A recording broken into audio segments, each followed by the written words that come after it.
Live from our 7 Tasmania studios, your nightly news with Joe Palmer begins now. Good evening, everyone. 2 women have escaped unharmed after their house was sprayed with bullets in Bridgewater last night. Police are hunting for the culprit in what's being considered a targeted attack. Our reporter Ruby Kamain has more from the scene. Police were called at around 9 p.m. to this property on Killarney Road, arriving to fresh bullet holes here on the front of the house. Responding to reports of gunshots heard in the Bridgewater area, only to discover whoever responsible had allegedly fled the scene in a vehicle. Police say shots were fired from within the stationary sedan.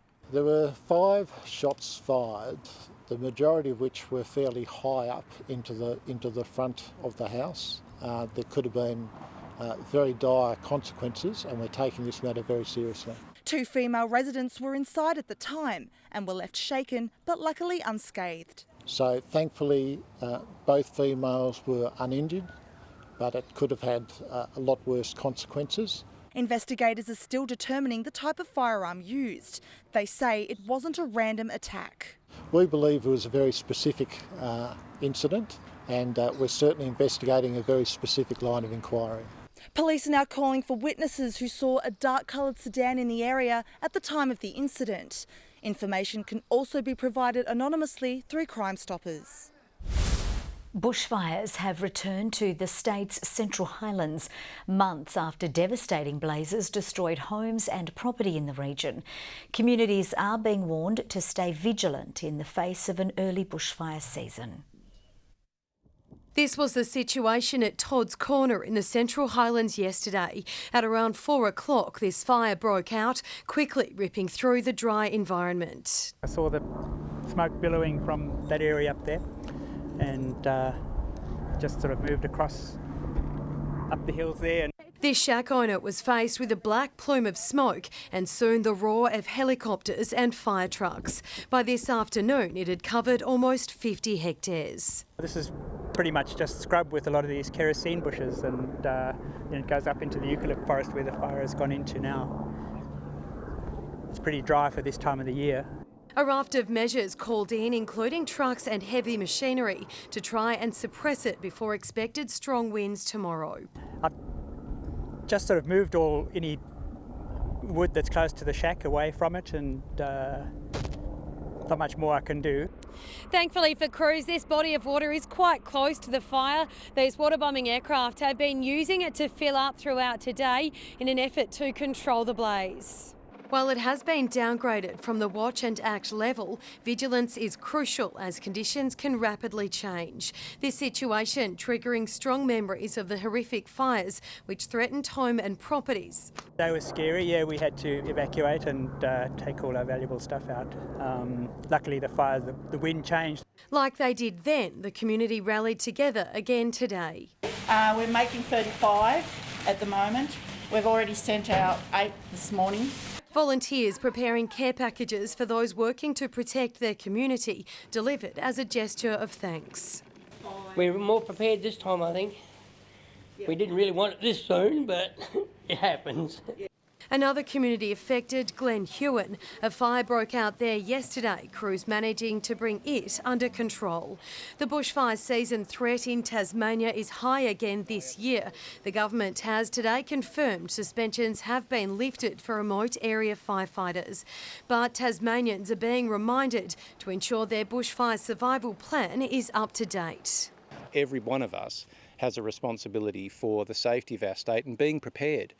Preparing properties and ensuring that local communities are aware of their local community safety plans available on the TFS website. A bushfire season already impacting communities still recovering from the last. Louise Hedger, 7 Tasmania News.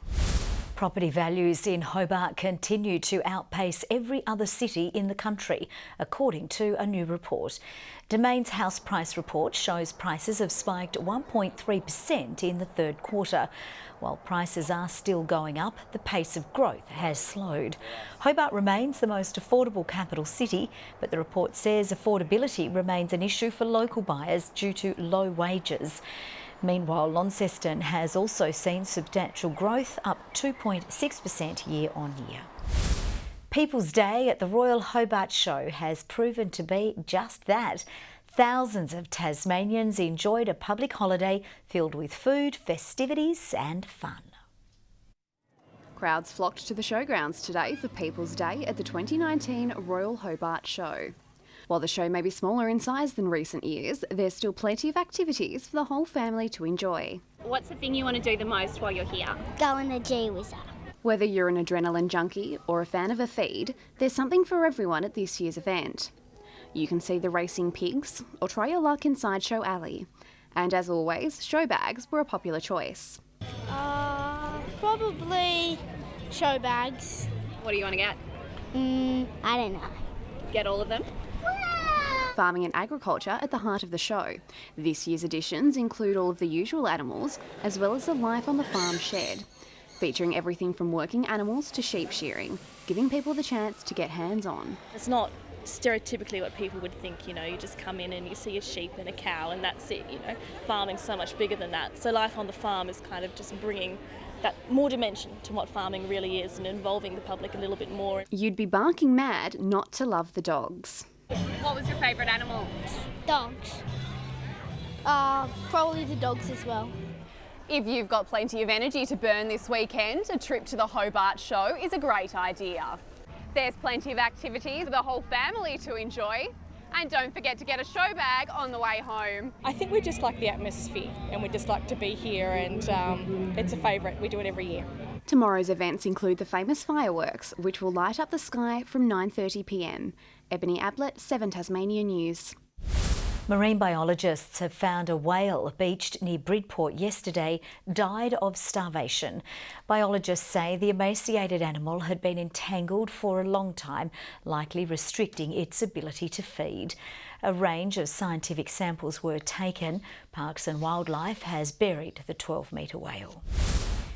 There are calls to establish a new authority and overhaul plans to fix the troubled Tama River. But the head of Infrastructure Tasmania insists the work is on track. When it comes to fixing the Tama River, every agency takes a slice of the problem. Today's forum celebrated progress made so far, but there are concerns money and effort isn't being coordinated. I think at last count it's about 15 or 16 different organisations which have a role to play in the Tama, but not one organisation which coordinates them all. That's what we really need. There is already a Tama task force, and its boss insists we don't need another authority. Alan Garcia is also asking for patience on the $85 million plan to improve the city's combined sewage and stormwater systems. We now need to do just a little bit more work before we actually get into the actual task of doing work, which we'd expect to commence early in the new year. The cash was announced by former Prime Minister Malcolm Turnbull in February 2018. Altogether, an estimated $400 million is needed to fix the system. We've been talking about fixing the sewage in the Tama now for decades, so it's not happening fast enough for a lot of people here. He says a new canal in Riverside could solve sediment build-up. The Greens also support a new authority, but the expectations are only growing. It has to be more than just a name. We can't afford to just keep treading water. Sean McComish, 7 Tasmania News. 2 gravel roads in the state's north will be sealed sooner than expected, improving safety for local residents and connectivity for trucks. Prosses Road, which links Noonamara and Lilydale, will be sealed for 8 kilometres. There's a lot of log trucks that do use this road and residents, and the work that we will do will ensure that the road is sealed, so that will lower future maintenance costs on the Prosses Road. Further to that, we're bringing forward funding to also complete a sealing project on the Waterhouse Road between Gladstone and Boobyalla, and this is going to be a further shot in the arm to the local economy. It means safer roads. The state government has brought forward the 2 projects, which are worth $7.5 million to this financial year. They're expected to be completed by early next year. 5 medical research projects will go ahead thanks to more than $300,000 worth of community grants. The projects include studies into insulin resistance, a Tasmanian lung cancer registry and an antenatal care program. It's about educating midwives and building the capacity and their self-confidence to reduce gestational weight gain during pregnancy. The grants are provided through the Clifford Craig Foundation. We actually provide clinicians, our medical professionals, the opportunity to do research. So it helps attract doctors to come and work here. And at the end of the day is the people of northern Tasmania get better access to better professional health care. 2 other projects focusing on influenza have also received additional funding of more than $200,000. Tasmania had the nation's highest proportion of tobacco-related disease in 2015, according to a new report. Linked to more than 1 in 8 deaths nationwide, the Australian Institute of Health and Welfare says tobacco use remains the leading risk factor for premature deaths and illness. Thankfully, the number of cases fell nearly 25% between 2003 and 2015 in Australia, with the decline expected to continue. Tasmanian Tigers bowler Nathan Ellis says he was close to giving up the game before getting his chance at first-class cricket. The young quick starred with the ball in yesterday's dominant one-day cup win over New South Wales. Yesterday's 5-wicket haul earned Nathan Ellis his first ever man of the match honour for the Tigers. Definitely won't be forgetting it anytime soon. It was a pretty surreal day. I was sort of saying just before that I sort of woke up this morning and didn't really feel like it happened, so to look back and we've got a lot of messages to get back to, so yeah, it's been a great morning. They weren't them trying to take him on and just hitting him up in the air either. He was genuinely knocking blokes over and that's a great sign. Moving down from New South Wales 3 seasons ago, the young quick has struggled to break into the first-class squad until finally getting his chance this year. I've been working full-time since I was down here and trying to train at the same time, so now to be getting that upgrade in that contractor field, so lucky and so keen to keep going and keep striving. After fellow rising star Riley Meredith, the Smiths Steve Smith and David Warner, the stage was set for an underdog win. He's a bit weary at the moment, a bit tired. He's played a lot of cricket lately, so for him to still have an impact on the game when he's probably not feeling 100% was outstanding. The Tigers' batting order then firing up to help the side along to a 6-wicket victory. I'll admit it was a pretty good feeling after the game. The calibre of the team that they had to get that win was one of the better ones. The Tigers play the next one-day cup match against Queensland on November 18, following 2 Sheffield Shield clashes with Victoria and South Australia. Good evening. Well, what a day it must have been at Strawn today. A maximum of 31 degrees with many temperatures well above average. Nice day for the Royal Hobart Show. 25 degrees, Launceston 26, Burnie 17, Devonport a top of 20. A sunny day over most of the state, of course, after the early clouds shifted from the north. Grove 29 today, King Island 28, Ouse 27 and Flinders Island 25, Lyawini 24 degrees and St Helens 23. And the cloud picture emphasises that clear condition we saw over the state today, just a little bit wafting over the top and more to the west. Now that cold front is building up the cloud to our west over the Bight. A low zone produced the cloud over inland WA. Onshore winds has cloud over the Queensland coast. A vigorous cold front crosses Tasmania tomorrow with a surface trough behind it. A trough also dominates the interior of the continent.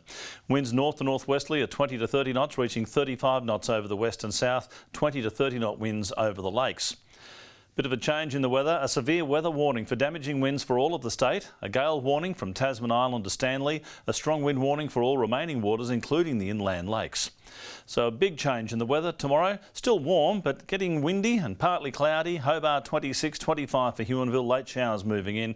Partly cloudy and 27 for Campania. The wind blowing very strong right across the state. Launceston with showers developing 22, 18 the high for Devonport. Showers on the way too for Georgetown, 19 degrees. 19 the top for Burnie. Strawn 23 with showers on the way, a wind picking up, and 19 for Wynyard.